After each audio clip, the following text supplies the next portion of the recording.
제22대 국회의원 선거 출마 예정자를 만나다 두 번째 시간입니다. 오늘은 김대중 재단 용인지회 이상식 지회장님 모시고 말씀 나누도록 하겠습니다.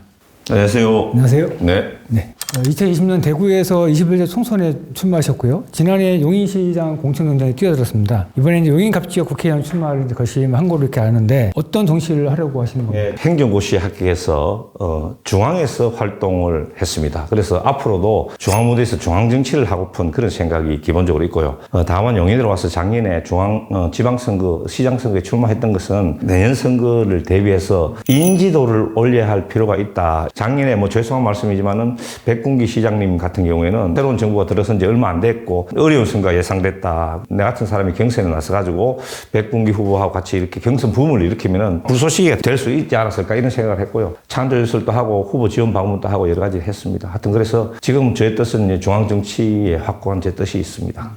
올해 지금 김대중 재단 용인지회를 설립하고 사무실을 이제 처인구에 두면서 지역장관에서는 당연히 용인과 국회의원 선거 출마를 굳힌 것으로 이렇게 평가를 하고 있습니다. 왜 처인구입니까라고 여쭤보면 뭐라고 답하시겠습니까? 제가 이제까지 대구에서 이제 정치를 했던 것은 노무현과 김부겸의 길을 따르자 했던 것이고 대선을 통해 가지고 또 지난번 총선을 통해 가지고 지역주의가 더 심화되고 공고화됨으로써 이제 대구에서 당분간 민주당으로는 어렵다. 젊고 이제 제가 뜻이 있는데 그 뜻을 펼치지 못하고 사장 뜻인가? 그것은 아니다. 제도권 정치에 편입이 돼가지고 민주당을 개혁하고 이재명 정부를 옹립해야 된다 하는 그때 또 용인에서 저한테 정치를 권유하는 분들이 계셨어요. 처인을 왜 왔느냐 하면은 아무래도 자연스럽게 처인의 정치 리더십이 이제 공백 상태가 됐기 때문에 아무래도 제 같은 정치 신인이 진입하기에는 진입장벽이 낮지 않나. 처인구가 그동안에 낙후됐지만은 발전 가능성은 무궁무진하다 이 말이죠. 제 같은 행정 경험이 있는 유능한 실력 있는 관료가 이제 앞으로 처인의 발전을 이끌어야 되겠다 하는 그런 사명감을 가지고 출마를 하게 됐습니다. 작년에도 용인시장 선거 출마하시면서도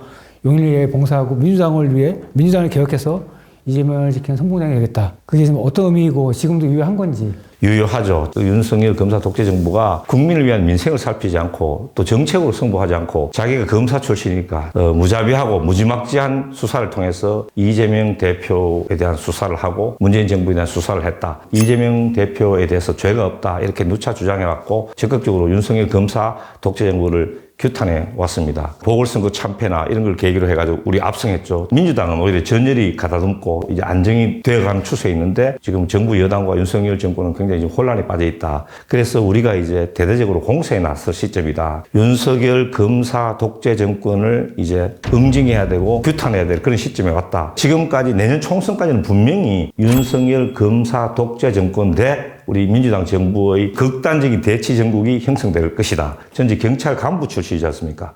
검사 독재 정권에 항쟁하고 또 맞서는 데는 저 같은 경찰 고위 간부가 저는 필요하다 이렇게 생각하고 어떤 수고도 마다하지 않을 그럴 생각입니다. 김대중 재단 용인지회장을 맡고 계신데요. 김대중 재단 용인지회가 어떤 곳이고 그간 또 어떤 활동을 좀 해왔는지 말씀해 주시죠. 한마디로 김대중 재단이 만들어진 이유는 김대중 정신을 계승하고 발전시키고 또는 현실 정치에서 그것을 구현하기 위해서 만들어진 것입니다. 용인지회가 결성된 것은 지난 5월 20일인데요. 권노갑 고문, 박태웅 저자 5회 강연을 했고 10월 26일에는 용인대학교의 최창열 교수님 이런 분들을 모시고 강의를 할 생각이고요. 또 봉사활동도 하고 있습니다. 추석 장보기 행사, 용인 롬볼 행사에 20명이 오전 오후로 나눠가지고 장애인들을 위해서 봉사를 했고 김장 다음기 또 이렇게 자원봉사 행사가 있는데 그런데도 적극적으로 참여하고 또 기회가 된다면 경안천 환경정비, 환경보호활동 이런 데도 참여하고 주민들과 소통도 강화하고 김대중 정신을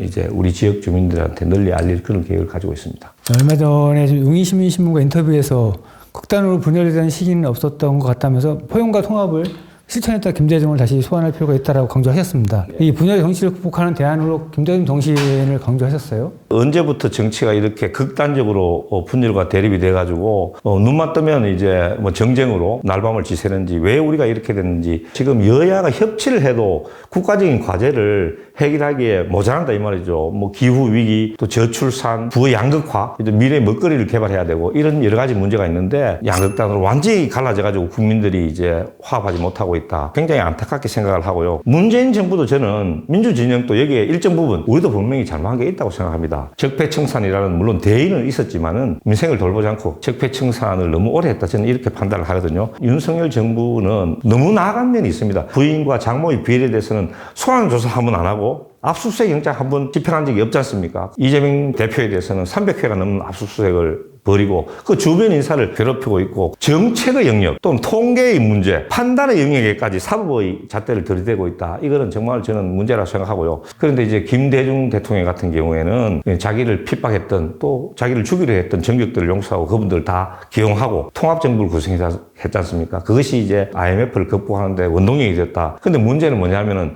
제가 이렇게 포용과 통합의 정신을 강조하면은 지금은 너무 이제 윤석열 정부가 저렇게 또 망나니처럼 이제 칼을 휘두르고 있는데 저것까지 우리가 용서하고 포용을 해야 된단 말이야. 제 입으로 포용과 통합을 말하기가 좀 머쓱해지고 좀 그런 상황이 됐다 이 말이죠. 지금 윤석열 정부가 극단적인 검찰의 칼날을 잠시 멈추고 좀 민생을 돌보고 또 이재명 대표가 지금 영수회담 제의를 했는데 그 손을 잡아줘야 된다고 생각합니다. 칼은 칼집에 있을 때 가장 두렵고 위험이 있지 않나 저는 그렇게 보고 있습니다. 용인 시민과 그리고 서인 국민들에게 혹시 못다한 말씀이나 혹시 전하시고 싶은 말씀 있으면 처인구의 역사는 정치 역사는 한마디로 흑역사였다. 시장님들이 줄줄이 이제 영의 몸이 되고 국회의원들도 줄줄이 이제 구속이 되셨습니다. 발전하는 처인구 위상에 맞는 정치 리더를 가졌으면 좋겠다 하는 그런 마음들을 많이 가지고 계신 것 같습니다. 저는 행정고시에 합격을 해서 큰 조직을 경험해본 그런 능력이 있습니다. 영국이나 홍콩 같은 선진국에서 근무를 해봐서 글로벌 감각도 있다. 우리나라뿐만 아니라 세계 전체의 반도체의 중심인 처인을 이끌 충분한 자격이 있다. 저는 이렇게 생각을 합니다. 제 진정성을 한번 보시려면 제가 하는 말보다 제가 과거에 했던 행동, 제가 미래에 취할 행동을 보시라는 그런 말씀을 드리고 싶고 현재 그 사람이 가진 것보다는 미래에 그 사람이 어떤 가치를 가질 것인가 그 점에 대해서 한번 깊이 생각하시고 선택을 해 주십사 하는 그런 말씀을 드리겠습니다. 감사합니다.